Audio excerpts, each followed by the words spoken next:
Information. ये हो क्या रहा है आज? एक सेकेंड, मेरी आवाज डबल दो बार तो नहीं आ रही है? थोड़ी सी नो मैम। ठीक है। तो data is a collection of facts और figures gathered for a specific purpose. देखो डाटा क्या होता है, एक रॉ फॉर्म होता है जिसको हमें ऑर्गेनाइज करना होता है। तो हम लोग क्यों पढ़ते हैं डाटा? देखो अगर हमारे पास बहुत सारी चीजें हैं, क्या पर्पस है ये पढ़ने का?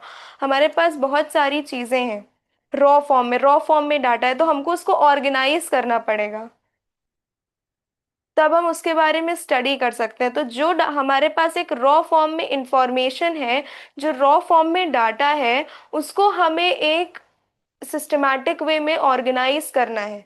इसलिए हम लोग डाटा हैंडलिंग एंड प्रेजेंटेशन पढ़ते हैं। कोई एक डाटा को हमें प्रेजेंट करना है ताकि हम उसके बारे में स्टडी कर सकें। तो data is a collection of facts और figures gathered for a specific purpose to organize raw data efficiently. जो हमारे पास रॉ डेटा हमको मिल रहा है उसको हमें सही तरीके से एक सिस्टमैटिक वे में रिप्रेजेंट करना है। हम लोग इसमें टेली मार्क्स का यूज करते हैं, फ्रीक्वेंसी का यूज करते हैं, कई सारी चीजों का यूज करते हैं। देखो अब हमें पता चल गया कि डाटा होता क्या है। प्रियल समझ में आया? What is data? हाँ मैम। क्या होता है डाटा? बताओ, व्हाट इज डाटा? क्यों क्यों हम लोग इसको, क्या मतलब, क्या यूज है, क्यों पढ़ते हैं?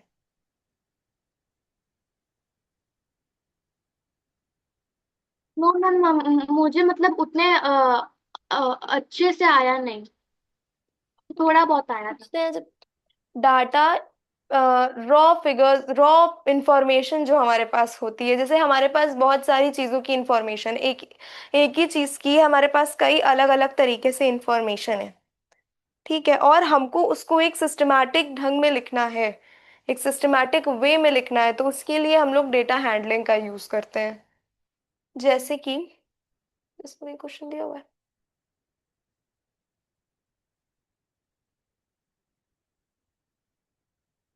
कोई भी क्लियर पिक्चर नहीं है क्या? सी,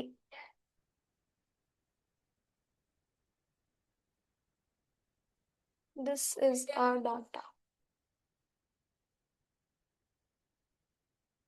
दिख रहा है ये?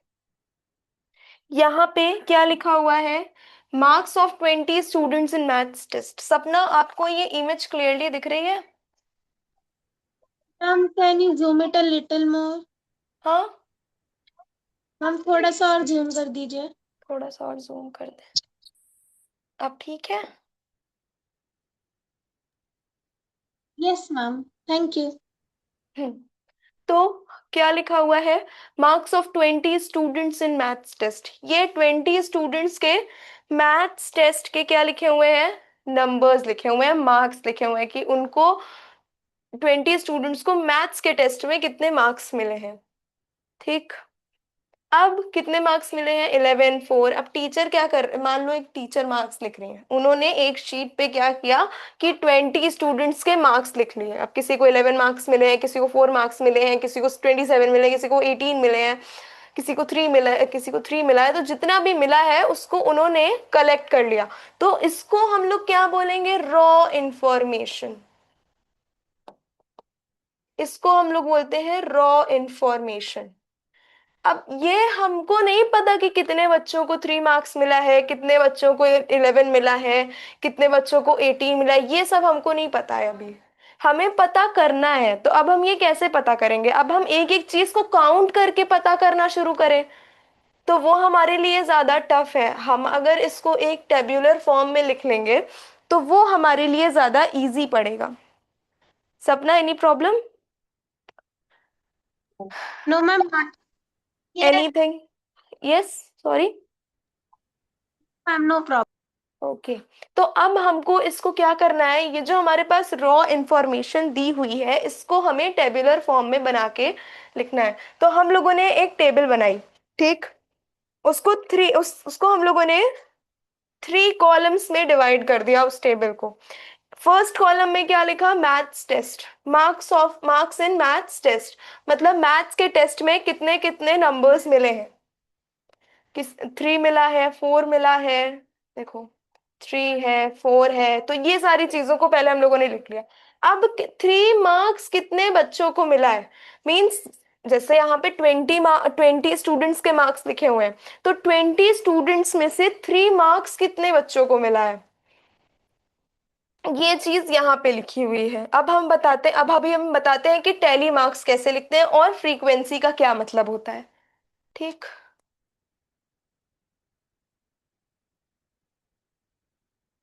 हम्म। तो टैली मार्क्स ये दिया हुआ है,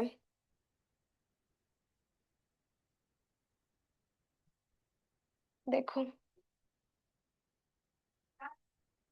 ये सबको विजिबल है ये इमेज,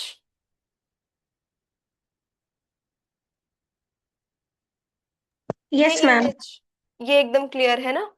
तो जैसे अब किसी स्टूडेंट को 3 मार्क्स मिला, किसी को 3 मिला, किसी को 4 मिला, किसी को 5 मिला, किसी को 11 मिला, किसी को 12 मिला, ठीक है, तो ये सारे मार्क्स मिले। अब 3 मार्क्स कितने बच्चों को मिला, हमें ये टैली मार्क्स में लिखना है, दिखा हुआ है ना, introduction to data presentation and tally marks, ये चीज हम लोग सबसे पहले पढ़ रहे हैं। तो अब टैली मार्क्स क्या होता है, अगर हम लोगों को 1 लिखना होगा टैली मार्क्स के फॉर्म में, तो हम लोग ये एक लाइन से रिप्रेजेंट करेंगे, 1 लाइन से रिप्रेजेंट किया जाता है। अगर 2 लिखना होगा तो ये 2 लाइन से रिप्रेजेंट किया जाता है। अगर 3 लिखना होगा तो 3 लाइन से, 4 लिखना होगा तो 4 लाइन से। यहाँ तक तो कॉमन था कि अगर 1 है तो 1 लाइन से रिप्रेजेंट किया जाएगा टेली मार्क्स को, 2 है तो 2 मार्क्स से रिप्रेजेंट किया जाएगा, 3 है तो 3 मार्क्स से, 4 है तो 4 मार्क्स से। ठीक है। अब 5 में थोड़ा सा बदल जाता है। अगर 5 रिप्रेजेंट करना है कि 3 नंबर की, हम लोग देख रहे थे ना मैथ्स टेस्ट में, मान लो 3 मार्क्स 5 बच्चों को मिले, तो अब अगर हम इस चीज को टैली मार्क्स में लिखेंगे तो वो कैसे लिखेंगे, ऐसे लिखेंगे, ये 1 है, सॉरी। अब अगर इसी चीज को हम लोगों को टैली मार्क्स में लिखना है, टैली मार्क्स, 3 मार्क्स 5 बच्चों को मिले, ठीक है। अब 5 को हम लोगों को टैली मार्क्स में लिखना है, तो वो कैसे लिखेंगे, 1 2 3 4, इतना क्लियर है। उसके बाद 5 लिखना होगा तो क्या करेंगे, उसको एक डायगनली कट कर देंगे, इसका मतलब हो गया 5, इसका मतलब होता है 5। ठीक है।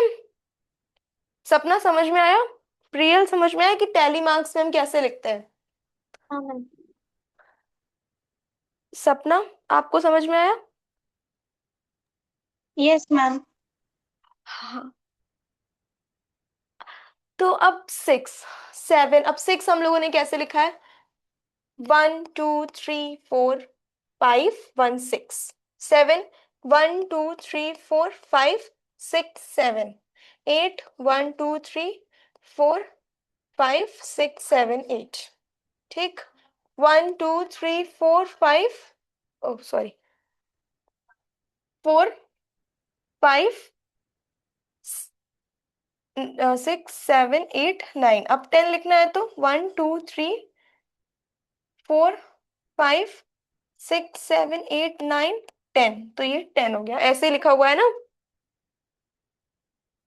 तो हम लोग इस तरह से टैली मार्क्स को रिप्रेजेंट करते हैं। ये दी हुई है रिप्रेजेंटेशन ऑफ टैली मार्क्स, कि कैसे हम 1 को रिप्रेजेंट करेंगे, 2 को रिप्रेजेंट करेंगे। टैली मार्क्स किसी का मार्क्स नहीं है, बस ये रिप्रेजेंटेशन का एक तरीका है, ठीक है।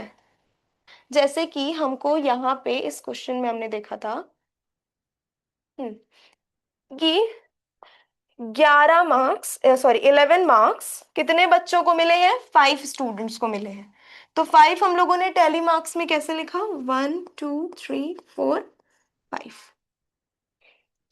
18 कितने बच्चों को मिला है, 1 2 3 4 एंड, हाँ 5, 1 2 3 4 5, 5 स्टूडेंट्स को मिला है 18 मार्क्स में, तो हम लोगों ने इसको ऐसे टैली मार्क्स में रिप्रेजेंट किया। तो टैली मार्क्स कोई मार्क्स नहीं होता है कि किसी को टैली मार्क्स में कुछ ऐसा मिला। मार्क्स तो यही है कि किसी को 11 मिला, किसी को 4 मिला, किसी को 27, किसी को 18 मार्क्स, तो यही दिया हुआ है। टैली मार्क्स का मतलब होता है जो मार्क्स दिया हुआ है उसको हम लोग ऐसे रिप्रेजेंट करते हैं टैली मार्क्स में, कि कितने बच्चों को 11 मार्क्स मिला है।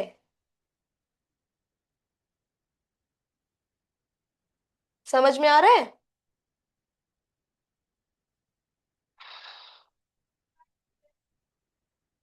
सपना, Yes, ma'am. I think you have I understood think you what is tally understood what marks. is marks. Yes, ma'am. Right. अभी क्वेश्चन करेंगे तो समझ में आएगा। ठीक है, तो डाटा क्या होता है और टैली मार्क्स क्या होता है ये समझ में आया? हाँ ma'am. What is the purpose, what is the primary purpose of using tally marks in data handling? देखो क्या अब क्वेश्चन हमें दिया हुआ है कि सबसे पहला सबसे प्राइमरी फंक्शन कि हम लोग क्यों टैली मार्क्स का यूज कर रहे हैं, यहाँ पे इसका आंसर भी दिया हुआ है। This method makes counting large sets of information much easier and less prone to error. देखो अगर हम लोग टैली मार्क्स का यूज करते हैं, जैसे हम लोगों ने यहाँ पे टैली मार्क्स का यूज किया है, तो ये जो हमारी बड़ी बड़ी कैलकुलेट, यहाँ पे तो बहुत बड़ी हमें कैलकुलेशन नहीं करनी है, लेकिन जहां पे हमको बहुत बड़ी बड़ी कैलकुलेशंस करनी रहती है वहां पे टैली मार्क्स से कैलकुलेशन करने में बहुत इजी हो जाता है। अगर हम लोग इसी यही अभी डाटा हैंडलिंग के क्वेश्चंस करें और हमें कोई बड़ी कैलकुलेशन मिल जाए, तो तो टैली मार्क्स से कैलकुलेशन करने में इजी रहेगा। ठीक, तो क्या आंसर होगा इसका? What is the primary purpose of using tally marks in data handling? क्या प्राइमरी फंक्शन है? सपना बताइए। Ma'am, the primary function is आपको ऑप्शंस that दिए हुए आपको हैं, ऑप्शन दिए हुए this to is calculate the average number, the average numbers.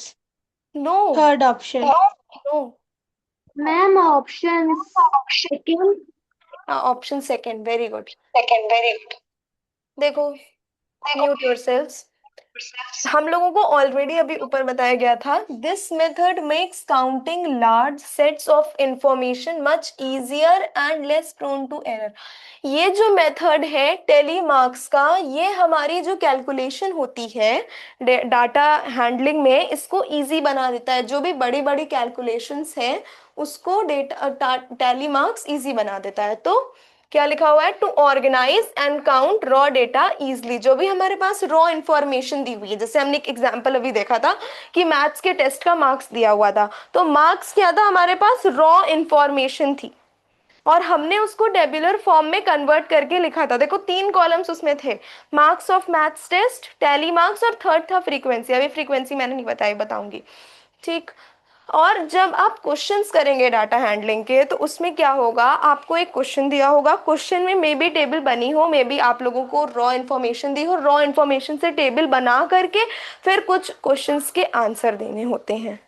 ठीक, तब आप लोगों को पता चलेगा कि क्यों टैली मार्क्स जरूरी, तब आपको समझ में आएगा कि कैसे हमारी कैलकुलेशन इजी हो जाती है, कैसे हमें जो भी इंफॉर्मेशन दी होती है वो इजी हो जाती है और उसके गलत होने के चांसेस कम हो जाते हैं टैली मार्क्स का ही यूज करके। ठीक, चलो। If a tally marks group has 4 vertical lines and 1 diagonal line cross them, with what number does it represent? Question का मतलब, हाँ Question का मतलब, हाँ? Ma'am, सपना the बताओ। answer is 5. Ma'am, the answer is 5. Answer is 5, good. Good. तो question का मतलब क्या है? 4 वर्टिकल लाइंस का सेट और उसके बाद एक डायगोनल लाइन, मतलब एक ऐसी लाइन, तो उसको हम वो कैसे क्या रिप्रेजेंट करता है? 5 को रिप्रेजेंट करता है। ठीक, समझ में आया?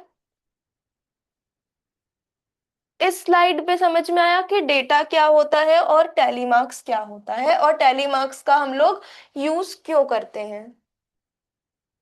हाँ, सभी को इतना क्लियर है? यस हाँ, मैम। Yes ma'am. क्या हुआ, any doubt? No ma'am. Sapna, any doubt? No ma'am. Okay, next slide. Understanding pictographs. जो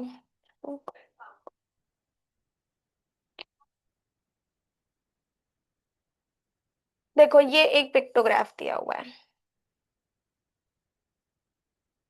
मतलब क्लियरली दिखेगा। A pictograph is a visual representation of data using images, symbols, ठीक है। तो पिक्टोग्राफ क्या होता है? Visual representation. देखो, जैसे अभी हम लोग ऐसे टेलीमार्क्स का यूज कर रहे थे, और पहले हम लोगों को ऐसे रॉ डेटा दिया हुआ था, हम लोग नंबर्स लिख रहे थे, फ्रीक्वेंसी लिख रहे थे। अब पिक्टोग्राफ में ये चीज नहीं होती है। पिक्टोग्राफ में क्या होता है, हमको जो इंफॉर्मेशन दी होती है वो विजुअल रिप्रेजेंटेशन में दिए होते हैं, इमेजेस और सिंबल्स के फॉर्म में दिया जाता है। और जो एक सिंबल होता है, each symbol in a pictograph represent a specific quantity. मतलब जब आप पिक्टोग्राफ के क्वेश्चंस करेंगे तो वहां पे, जैसे यहाँ पे मैंगो का इमेज बना हुआ है, तो एक मैंगो है जो है वो एक को, यहाँ तो देखो अलग अलग बना हुआ है, मैंगो का अलग, एप्पल का अलग, बनाना का अलग, और ऑरेंज का अलग अलग इमेज। कभी कभी क्या होता है कि पिक्टोग्राफ के क्वेश्चंस आते हैं और उसमें सेम सब स्माइली बनी होती है, डिफरेंट डिफरेंट टाइप्स के क्वेश्चंस होते हैं, तो उसमें एक सिंबल एक क्वांटिटी को रिप्रेजेंट कर रहा होता है, और यहाँ पे भी एक सिंबल एक क्वांटिटी को ही रिप्रेजेंट कर रहा है। ठीक है, लिखा हुआ है ना, each symbol in a pictograph represent a specific quantity which is defined by a key और legend. This tool help us comparing different categories of data at a glance। यही टूल हमको अलग अलग जो कैटेगरी के हमारे पास डेटा है उसको एक तरह से पढ़ने में हेल्प करता है।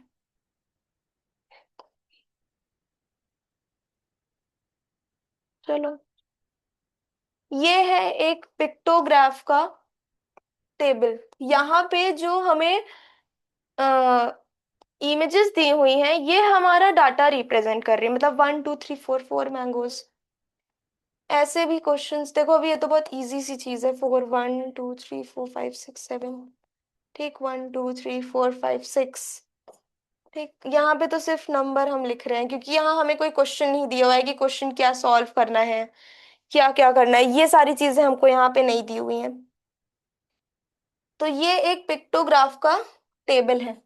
पिक्टोग्राफ जो होता है वहां पे पिक्चर्स और सिंबल्स से हम लोग डाटा को रिप्रेजेंट करते हैं। अभी तक हम लोग डाटा को नंबर्स से रिप्रेजेंट कर रहे थे, लेकिन पिक्टोग्राफ में इमेजेस और सिंबल्स से डाटा को रिप्रेजेंट किया जाता है, दिखाया जाता है। ठीक, इतना समझ में आया? Yes ma'am. पिक्टोग्राफ समझ में आया सबको? Yes ma'am. इसमें कोई doubt? No ma'am. Okay, How to write 5 lakh? Tell me how many zeros will I put in 5 lakh? ये तो गरम लग रही है। चलो,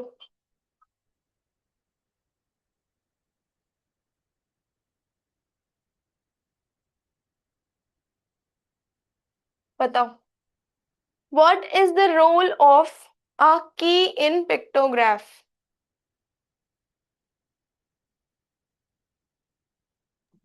ma'am option second option, to define the two option second, very good.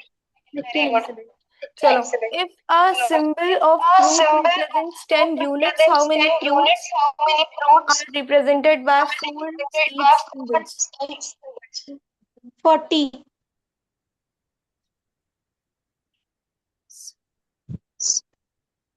Real, what will be the answer?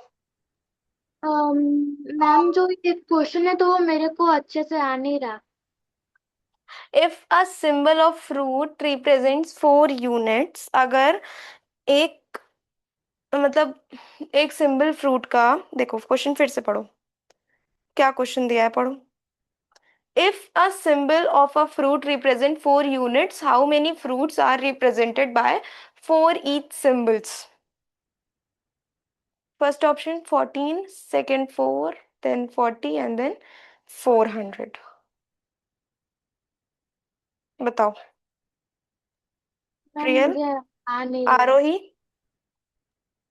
Ma'am yes ma'am मैं by 8 क्यों? Ma'am मैं try yes try. Yes try ma'am the answer is 40। No, the answer is no not the 40। Answer why is not 40? 540। क्यों तुमने multiply कर क्यों दिया तुम उसको? ट्राई करते हो एक सिंबल, एक यूनिट, एक फ्रूट, एक मतलब अगर 4 फ्रूट हैं तो वो चार, कोई चार का सिंबल पूछा है ना, अगर एक फ्रूट है तो वो एक को ही तो रिप्रेजेंट करेगा। जैसे कि देखो,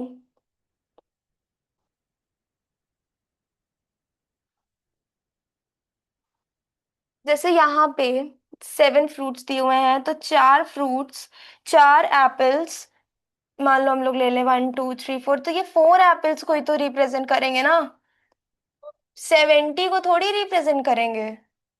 तो आंसर विल बी 4। समझ में आया सपना कैसे?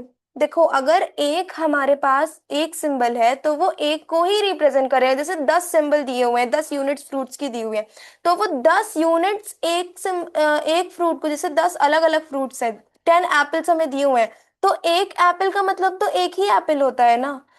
तो अगर हमें 10 एप्पल्स एक जगह रख के दे दिए जाएंगे और फिर 4 एप्पल्स हम लोग 10 वाले में से निकाल करके, मतलब 10 एप्पल्स में से 4 एप्पल्स हम लोग अलग कर लेंगे, तो 4 एप्पल्स जो अलग करेंगे वो एक एप्पल एक को ही तो रिप्रेजेंट करेगा ना। अब एक एप्पल को हम लोग 2 एप्पल तो बोल नहीं सकते हैं,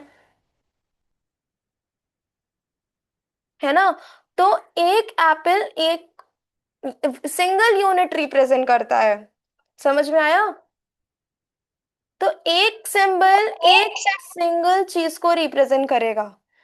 अगर एक यूनिट है, एक सिंबल है, तो वो सिर्फ एक ही चीज को रिप्रेजेंट करेगी, वो एक से ज्यादा चीजों को रिप्रेजेंट नहीं कर सकती। ठीक, इतना समझ में आया? Yes ma'am. सपना समझ में आया? यस हम्म। ओके।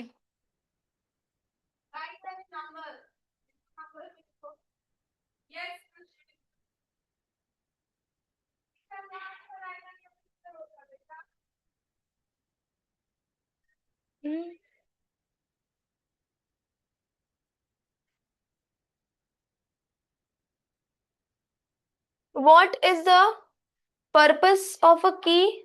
अच्छा, ये वाला तो कर चुके हो, ठीक है। Next, what does a partial image such as half of a symbol typically represent in a pictograph?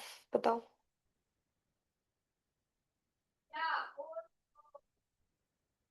दिख रहा है सबको? विजिबल है? The questions are visible? Solve the questions. I'm giving you 2 minutes to solve all the questions.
Ma'am complete. Yes, Arohi. What will be the answer for the first question? Ma'am C. C. Let me see. A corresponding fraction of a symbol of total value means, question का मतलब समझ में आया? What does a partial image such as half of a symbol typically represent in a pictograph? An error in the data, a missing data point. जो तुमने third सही बताया उसको आप रीजन बताओ क्यों? A corresponding fraction of symbol total value, a placeholder with no numerical value. Sapna, what will be the correct answer? Correct ma'am I तुमने think बताया, करेक्ट तुमने, हाँ you think C. Third? Yes देखो third partial, yes देखो partial. Mute yourself, पता नहीं क्या problem आ रहा है माइक में। तो पार्शियल मीन्स हाफ, तो करस्पॉन्डिंग फ्रैक्शन आ जाएगा, ठीक है।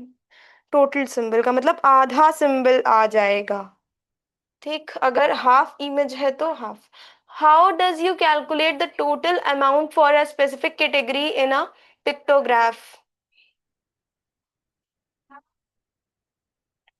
हम्म,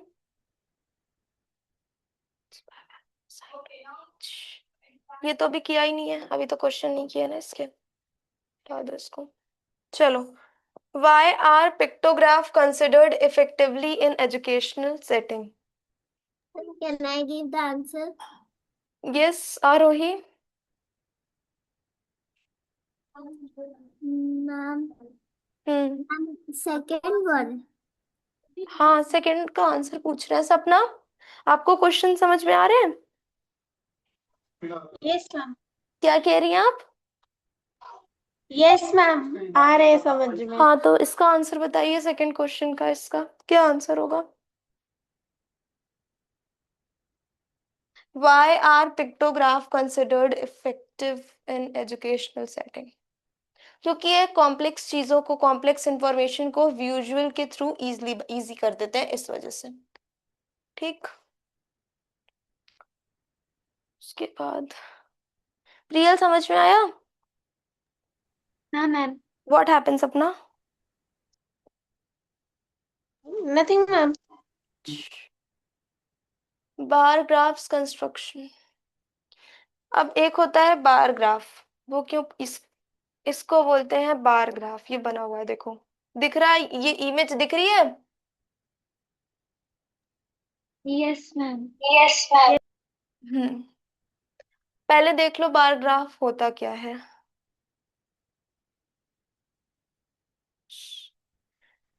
Bar graph use rectangular bars of uniform width to represent data, where the length of each bar corresponds to the value it represent। देखो बार ग्राफ्स क्या होते हैं, यहाँ पे हम लोग रेक्टेंगुलर बार्स का यूज करते हैं, रेक्टेंगुलर बार्स। रुको इमेज में दिखाते हैं। ये जो रेक्टेंगुलर बने हुए हैं इसको हम लोग रेक्टेंगुलर बार्स बोलते हैं। ये एक बार ग्राफ है। ये इमेज दिख रही है सबको? Yes ma'am. सपना, ये इमेज दिख रही है आपको? Yes ma'am. ओके। सो ये जो इमेज हमें दी हुई है ये एक बार ग्राफ की है, ठीक है। तो बार ग्राफ में हम क्या यूज करते हैं? रेक्टेंगुलर बार्स का यूज करते हैं, और इसको हम लोग कहते हैं रेक्टेंगुलर बार्स, ठीक है। इसकी जो विड्थ होती है, मतलब जो ये चीज होती है, इस चीज को, इस चीज को हम लोग विड्थ बोलते हैं, चौड़ाई, विड्थ, ठीक है। ये चीज सब में यूनिफॉर्म रहती है, मतलब देखो इसकी भी विड्थ सेम है, इसकी भी विड्थ सेम है, इसकी भी सेम है, इसकी भी सेम है, इसकी भी, सबकी विड्थ जो है वो सेम है। लेकिन जो लेंथ है, इस चीज को हम लोग लेंथ बोलते हैं ना, दिस इज लेंथ, राइट? इसे हम लेंथ बोलते हैं। Yes ma'am. लेकिन जो लेंथ होती है वो अलग अलग होती है सब में। देखो यहाँ पे लेंथ अलग है, यहाँ पे लेंथ अलग है, यहाँ पे लेंथ अलग है, सब जगह लेंथ जो है वो अलग अलग है। क्यों? लेंथ ही जगह। The bars are drawn either horizontally or vertically with equal spacing between them। जो बार्स होते हैं, मतलब जो ये सारी, ये अलग अलग बार्स है ना, इनके बीच में इक्वल स्पेस रहता है। आप लोग देख रहे हैं कहीं पे कि इक्वल स्पेस ज्यादा या कम हो? जो यहाँ पे स्पेस है जितना, उतना यहाँ पे भी है, उतना यहाँ पे भी है, उतना यहाँ पे भी है। जो बार ग्राफ्स होते हैं उनके बार्स के बीच में एक मतलब यूनिफॉर्म स्पेस रहता है। या तो ये हॉरिजॉन्टली बनेंगे, मतलब ऐसे ऐसे बनेंगे, इसमें तो ये वर्टिकली बने हैं। लेकिन बार ग्राफ्स हॉरिजॉन्टली भी बनते हैं, मतलब ऐसे भी बनते हैं, और बार ग्राफ्स वर्टिकली बनते हैं, जैसे यहाँ बने हुए हैं, लाइक दिस। ठीक है, तो this is known as horizontally, इसको हम लोग हॉरिजॉन्टल बोलते हैं।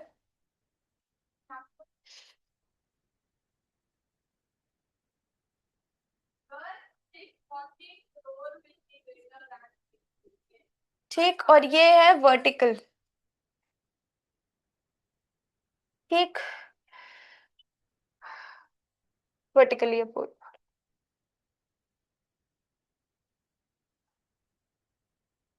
ठीक, तो इसको हम लोग हॉरिजॉन्टल बोलते हैं, इसको हम लोग वर्टिकल बोलते हैं।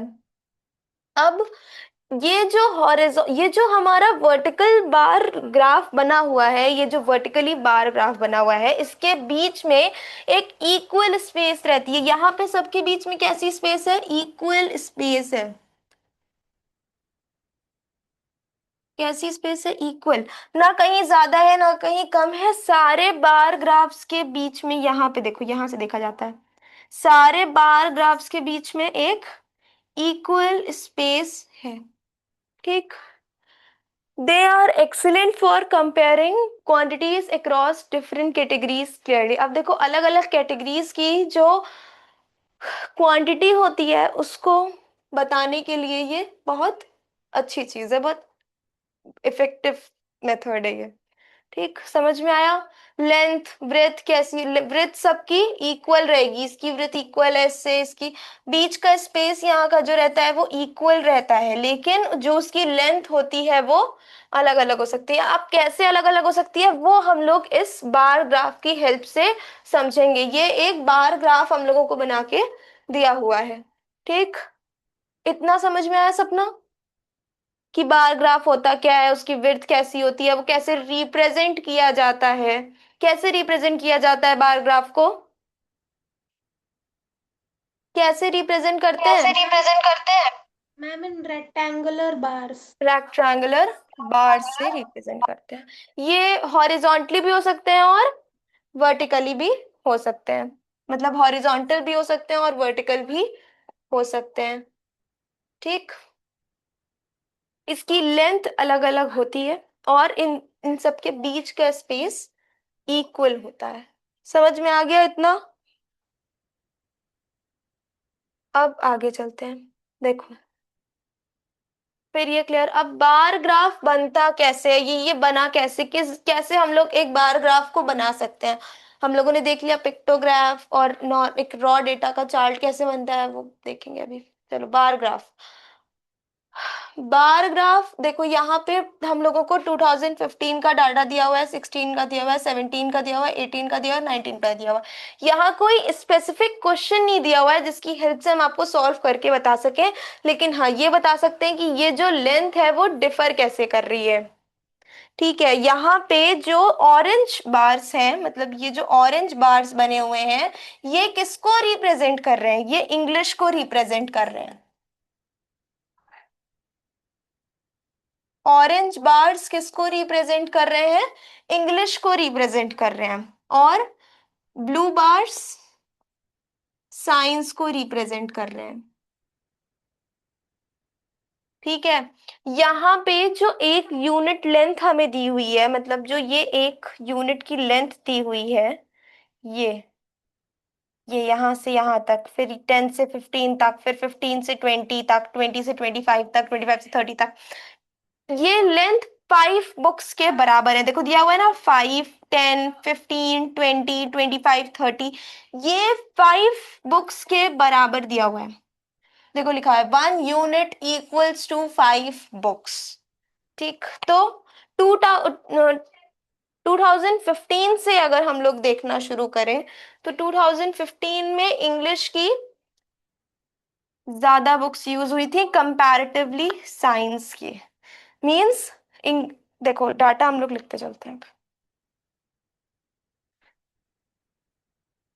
2015 में इंग्लिश साइंस, 2016, 2017, 2018, 2019। ठीक।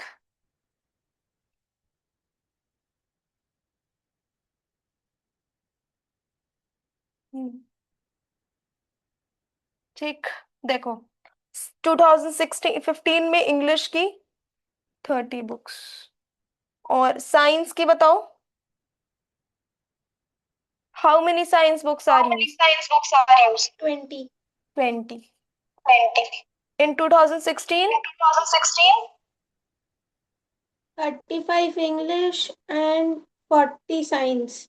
No, not 35। Not 35. Wait wait. Wait, ठीक है ठीक है, 35। wait, take it. Good. Good. Mute yourself. Mute yourself. 5 and 40 of science। And in 2017? अच्छा, यहाँ पॉइंट वाला सिस्टम ही नहीं है। हम्म सपना? 20 of English and 25 of science. 2018? 25 of English and 35 of science. 19?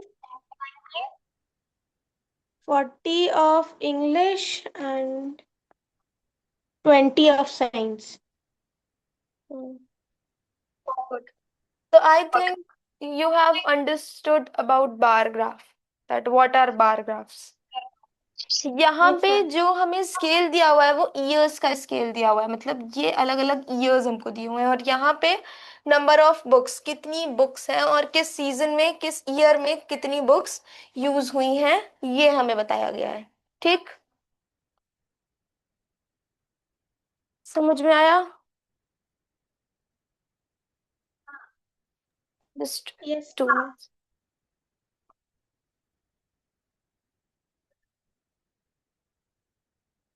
हम्म इतनी चीजें समझ में आई?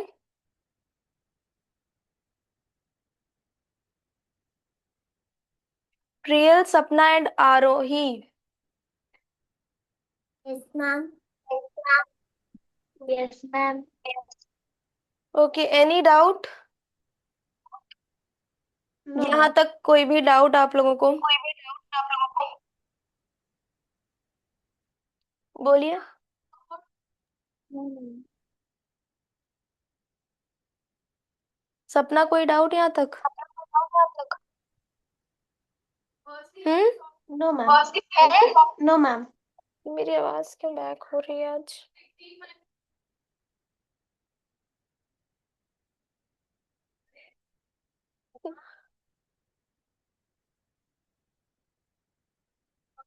चलो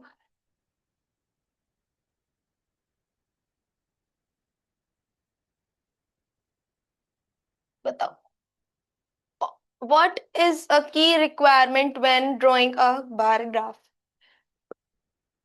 All bars must have different widths. This is wrong.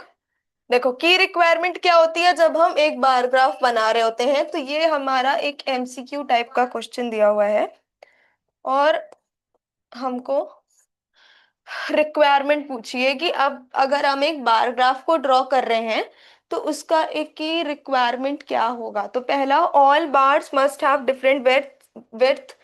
सही है या गलत है ये ऑप्शन, ये जो फर्स्ट ऑप्शन दिया हुआ है? फर्स्ट ऑप्शन इज करेक्ट और is incorrect? correct or incorrect? Incorrect. Incorrect. Incorrect. The space between The bars space must between be bars unequal? must be unequal. Incorrect. Incorrect.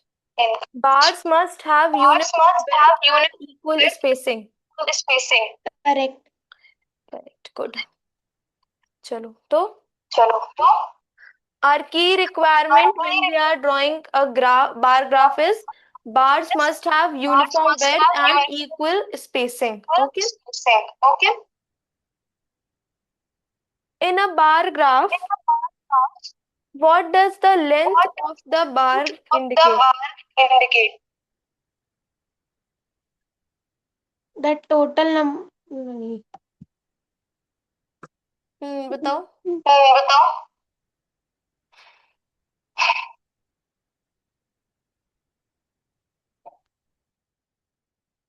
Ma'am options first है क्या? No. No. Sapna, I want the answer from you.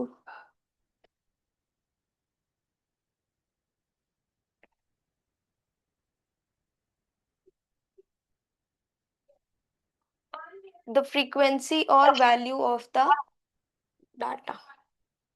Data की value या data की frequency? Frequency क्या होता है? उसकी value ही होती है जो डाटा होता है, ठीक है। तो बार ग्राफ समझ में आए?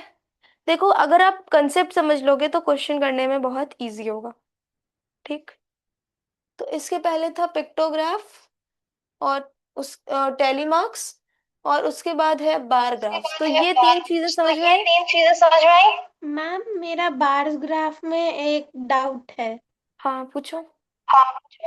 मैम जैसे 35 है और 40 है, तो अगर उसके बीच में कोई बार आ गया तो उसको कैसे निकालेंगे? अच्छा, अच्छा। ओके,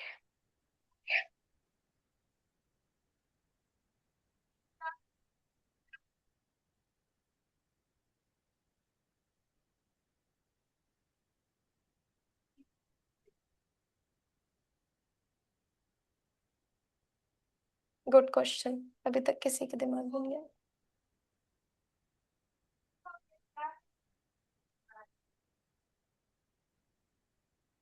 हम्म। अब मान लो ये बार, ये जो हमें 2015 का बार दिया हुआ है, ये जो ब्लू वाला बार है, वो यहाँ 20 पे ना हो करके अगर यहाँ पे होता, मतलब इस जगह पे होता, इसको कंसिडर कर लो 20 को, कि ये 20 पे ना हो करके यहाँ पे है, ठीक है। इसको इमेजिन ही मत करो, मतलब ये कुछ है ही नहीं, ये बार यहीं पे खत्म हो गया है, ठीक है। सिर्फ इतना इमेजिन करना है। ये जो बार है,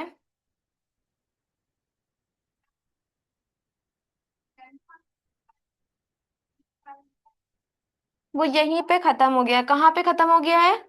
यहाँ पे खत्म हो गया है, ठीक है। समझ में आया? तो हमने क्या देखा था, एक यूनिट लेंथ कितनी बुक्स को रिप्रेजेंट कर रहा है? 5 बुक्स को रिप्रेजेंट कर रहा है। तो अब अगर कोई बार बीच में ही एंड हो गया है, मतलब हमें अब इसको निकालना है, तो हम लोग कैसे काउंट करेंगे? 1 2 3। तो क्या हो जाएगा? 15 16 17 एंड 18। ये कहाँ आ गया? 18 पे आ गया ये बार। समझ में आया Sapna? Now your doubt is clear? Clear? Yes, ma'am. Okay, now tell me this. Tell me this. अगर ये बार यहीं पे एंड हो रहा है, ये जो 2016 का बार है, तो ये कितना होगा? तो इसका, अब इसकी वैल्यू बताओ। अगर ये सिर्फ ब्लू बार जो कि साइंस को रिप्रेजेंट कर रहा है, वो सिर्फ यहाँ से यहाँ तक ही है, तो ये क्या, किसको रिप्रेजेंट कर रहा है? इसको तुम हटा दो, ये कुछ भी नहीं है। बताओ अब।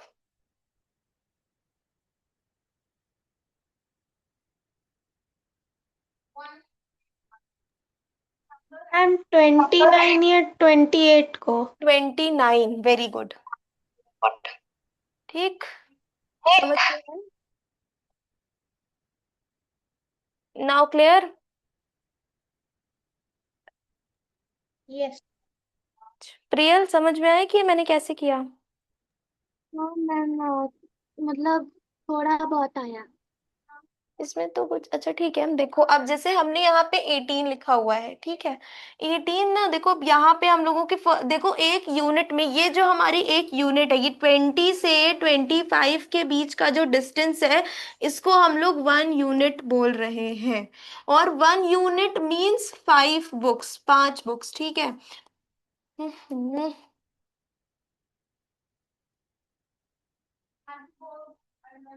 ठीक है। 1 यूनिट इक्वल्स टू 5 बुक्स, मतलब अगर हम लोग 20 से 25 तक की डिस्टेंस देख रहे हैं, तो यहाँ पे कौन कौन सी बुक्स होंगी? 21, 22, 23, 24 एंड 20, ओह सॉरी, एंड 25, तो 5 बुक्स होंगी, ठीक है।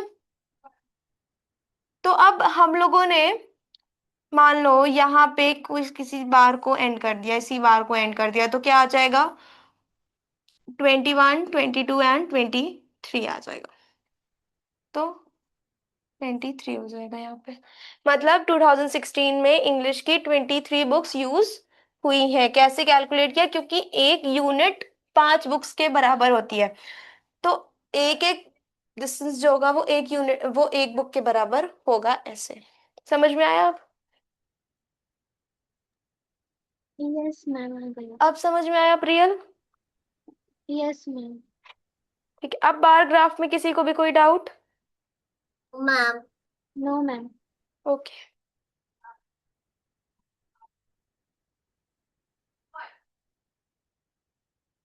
अब देखते हैं कि data and frequency distribution, frequency distribution कैसे किया जाता है। हम लोगों ने देख लिया कि टैली मार्क्स क्या होता है। अब हम देखेंगे कि फ्रीक्वेंसी का डिस्ट्रीब्यूशन कैसे होता है। Sorry, just wait.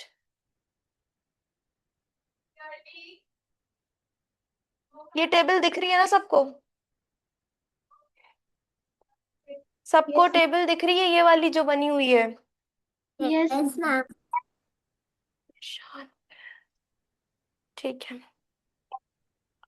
देखो, frequency, data handling involves collecting और organizing information to make it easier to understand. Data handling क्या इंश्योर करता है? डाटा हैंडलिंग में हम लोग क्या करते हैं कि डाटा को कलेक्ट करना, जो हमारा डाटा है, मैंने बताया ना, ये हमारा डाटा है, या फिर हमारे पास ये जो रॉ, ये हमारी रॉ इंफॉर्मेशन या फिर डाटा है, ठीक है, जो कि अभी रॉ फॉर्म में है, सिर्फ रॉ फॉर्म में। अभी हमने इसको कुछ कहीं अरेंज नहीं किया, कहीं सिस्टमैटिक ढंग में नहीं रखा। तो डाटा हैंडलिंग क्या इंश्योर करता है? डाटा हैंडलिंग क्या करता है कि इसको एक इजियर वे में, मतलब एक कलेक्ट करके ऑर्गेनाइज कर देता है। ऑर्गेनाइज का मतलब एक सिस्टमैटिक ढंग से किसी चीज को रखना, अरेंज करना। ऑर्गेनाइज मींस अरेंज करना, ठीक है, ताकि वो हमको पढ़ने के लिए, कैलकुलेट करने के लिए इजी हो जाए। अगर हमें कोई डाटा मिला है, तो उस चीज को हम डाटा हैंडलिंग में इसलिए डाल रहे हैं, कोई रॉ इन्फॉर्मेशन है, उस चीज को हम इसलिए अरेंज कर रहे हैं या इसलिए ऑर्गेनाइज कर रहे हैं, ताकि वो पढ़ने के लिए और समझने के लिए इजी हो जाए, ठीक। A frequency distribution table is used to record how many times each specific value occur in the data set. अब हम लोग जो ये फ्रीक्वेंसी पढ़ते हैं, ये इसलिए पढ़ते हैं ताकि हमें ये समझ में आए कि एक जो हमारा डाटा सेट है, उसमें एक वैल्यू कितनी बार दी जा रही है। टैली मार्क्स क्यों पढ़ रहे थे? ताकि हमारी जो बड़ी बड़ी कैलकुलेशंस है वो इजी हो जाए, ठीक है। तो अब हम लोगों को थ्री थ्री मार्क्स, हम लोग जो इस एग्जाम्पल को देख रहे थे, अगर फिर से इसी एग्जाम्पल को देखें, तो 3 मार्क्स कितने बच्चों को मिला है? आप लोग खुद देखिए, 3 मार्क्स इसमें से कितने बच्चों को मिला है? Ma'am only one student. Only 1 student, सिर्फ एक स्टूडेंट को मिला है, ठीक। तो फ्रीक्वेंसी इसलिए पढ़ा जाता है कि हम फ्रीक्वेंसी डिस्ट्रीब्यूशन टेबल जो बनती है ये इसलिए पढ़ा जाता है, ये वो रिकॉर्ड्स होते हैं, इसमें ये लिखा होता है कि एक चीज कितनी बार रिपीट हुई है या एक चीज कितनी बार आई है, how many times each specific value occur in the data, कितनी बार एक ही स्पेसिफिक वैल्यू डाटा में फिर से रिपीट हुई है या डाटा में फिर से आई है। ठीक। By organizing data into a table, we can quickly identify pattern और draw meaningful conclusion from raw numbers। अगर हम लोगों ने डाटा को टेबल में अच्छे से ऑर्गेनाइज कर दिया, अरेंज कर दिया, तो हम ये चीज एकदम बहुत जल्दी आइडेंटिफाई कर सकते हैं कि वो कौन सा पैटर्न है, हम लोग उससे मीनिंगफुल ड्राइंग्स कंक्लूजन निकाल सकते हैं, हम उस डेटा को सॉल्व कर सकते हैं। अगर कोई भी डाटा इस अरेंज फॉर्म ऐसे अरेंज फॉर्म में है, ऑर्गेनाइज फॉर्म में है, तो हम उससे एक कंक्लूजन, एक रिजल्ट उसको सॉल्व करके इजीली निकाल लेंगे। ठीक। क्लियर है इतना? मैम।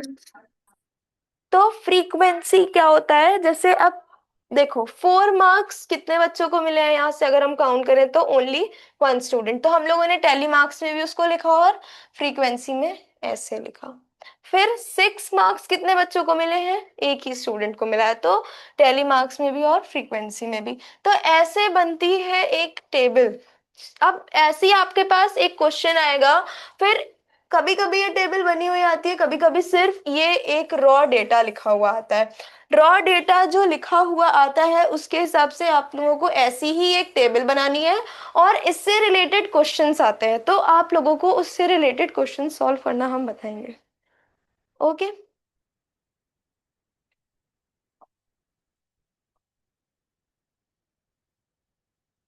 समझ में आया? Just see this example.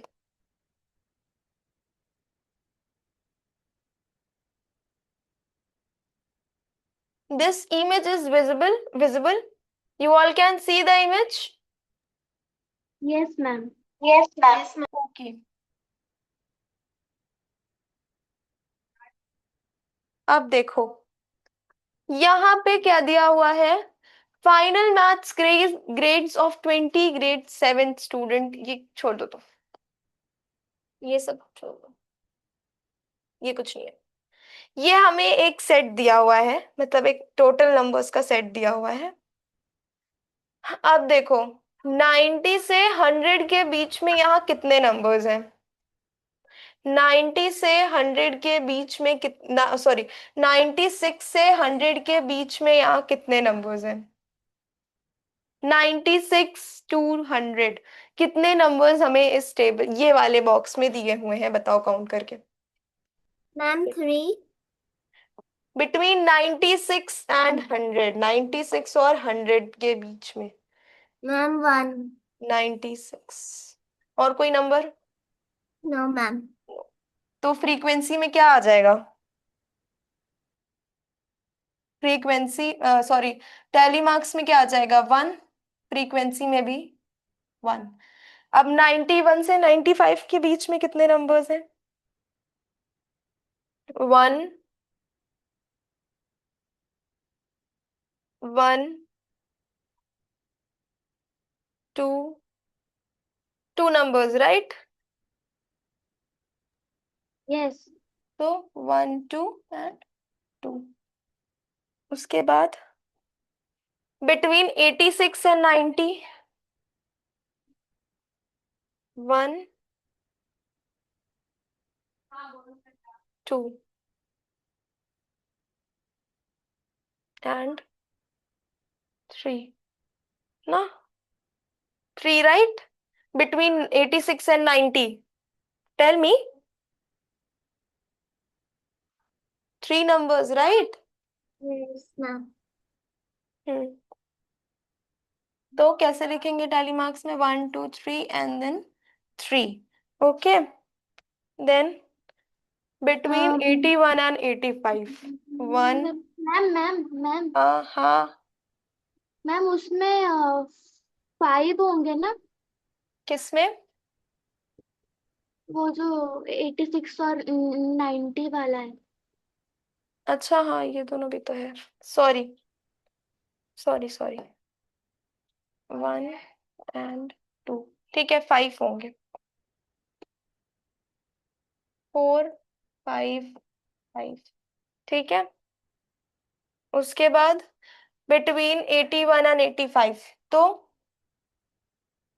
1, अरे ये हो क्या रहा है,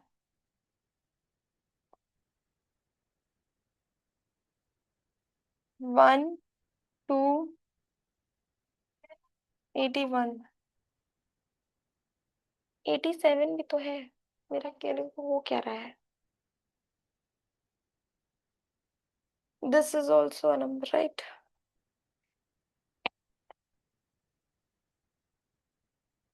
तो कितने नंबर्स है, 1 2 3 4 5 6, तो 1 2 3 4 5 6। उफ माय गॉड, गर्मी ज्यादा हो गई। ठीक, तो 6 हो जाएगा, ओके।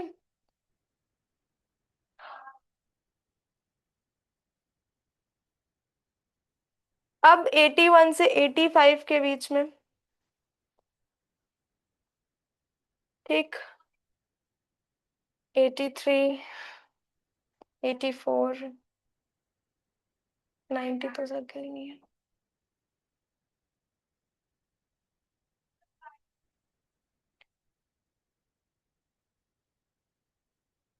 एंड किस बीच में करना है, 81, मैम 82। 82। तुम लोग काउंट नहीं कर रहे हो क्या? मैं देख रही हूँ कि काफी सारे आंसर्स गलत है, तुम लोग बता भी नहीं रहे हो।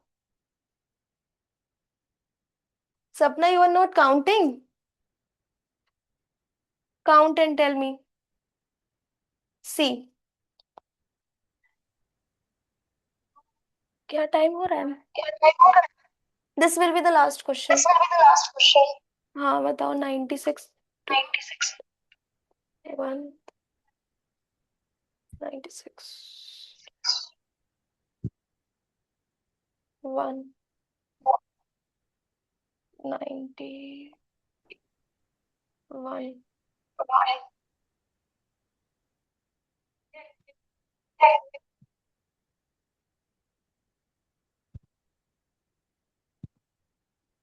Any more number? 1 2। Ma'am Sapna, mute your self.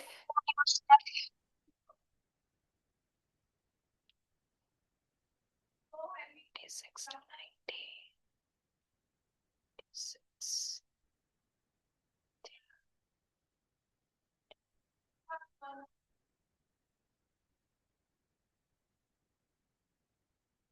96 to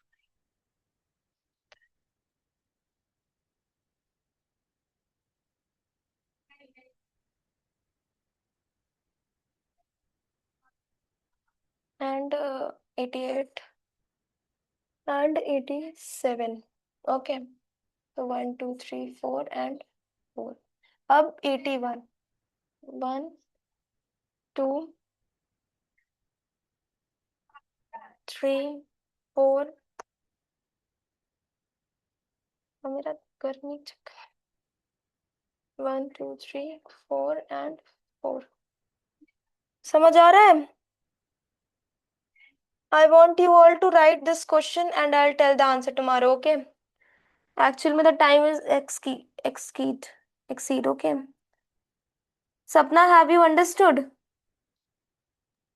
yes ma'am. हाँ, where are you? You are not visible.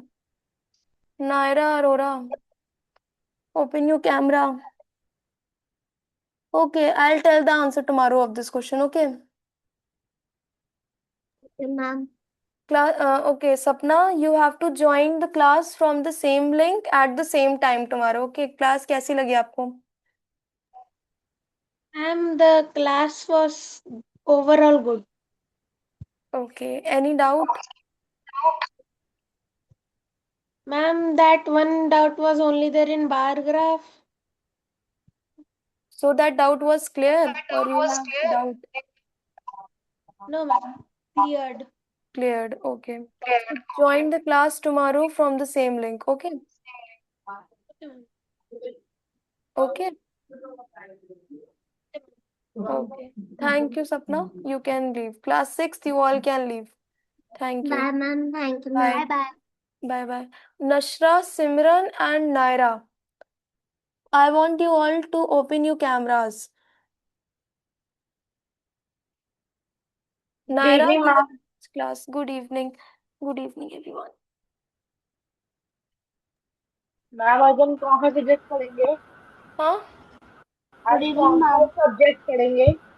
हम पूछ रहे हैं कि कल साइंस का टेस्ट है, तो साइंस में कोई डाउट? No ma'am. अच्छा, तो shall we revise science or shall we do any other subject?